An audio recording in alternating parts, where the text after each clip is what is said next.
I wanted to start our meeting today by thanking all of you who were able to make it to our multicultural dinner on November 26th.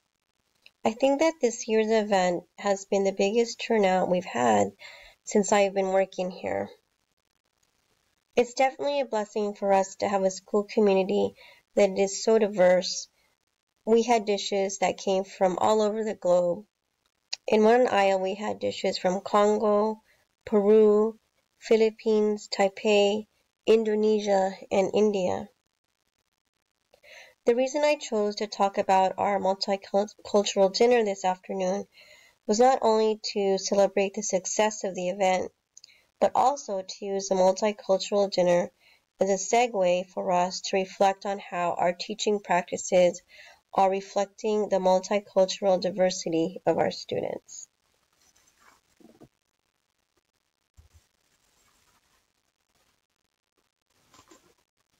I would like to share a scenario with you to help provide a backdrop for our discussion today. During a social studies lesson one day, the teacher asked students who were from outside of the country to give him the name of the country, and the teacher would point to it on the map.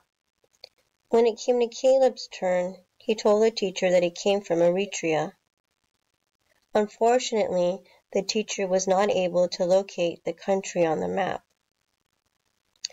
For the remainder of the period, Caleb remained quiet with his head hung low, which was not his usual behavior. At this time, I would like for you to reflect on how Caleb most likely felt as a result of this circumstance.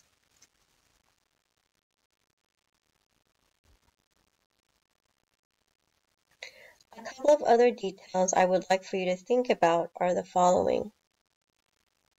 Students from marginalized racial and socioeconomic backgrounds continue to demonstrate a history of underachievement in their academics.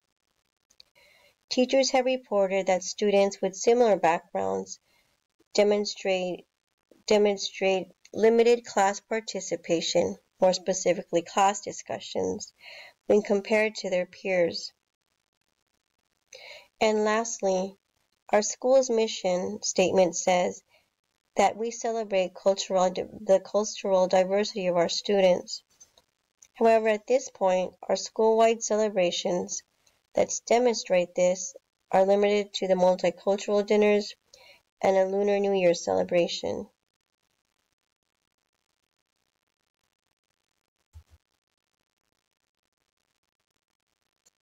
We as educators need to reflect on how our teaching practices reflect the cultural diversity of our students.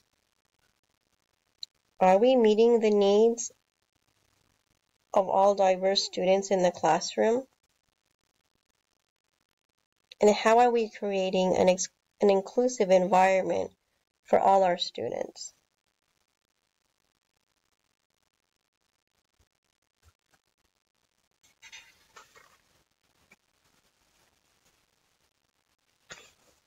A specific teaching practice we can think about is a type of curriculum that we are using with our students. A recent study found that approximately 73% of children's books are white. Is this figure representative of your classroom materials? And if so, how are we helping our students see themselves in the materials that they are using?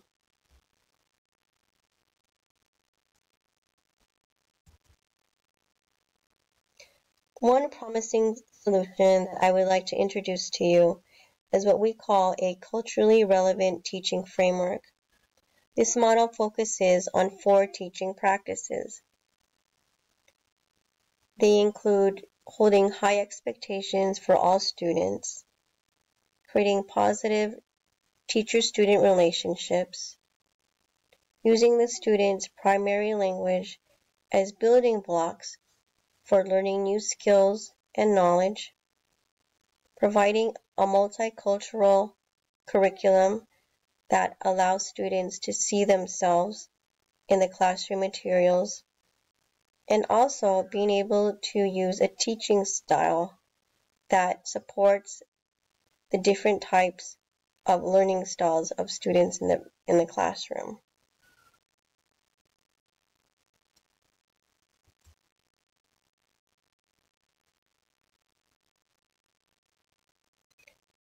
The culturally relevant model can be accomplished by forming partnerships with our school community members.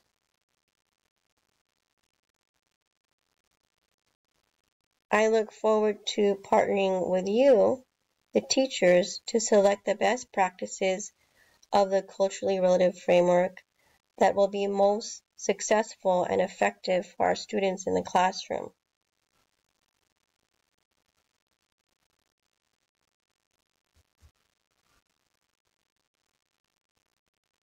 In addition to working in collaborative partnerships, it is also important for us to self-reflect on our current teaching practices. Before we leave today, I would like for you to think about two questions. Number one, what are we currently doing to meet the needs of our diverse students? And number two, what can we do to improve this?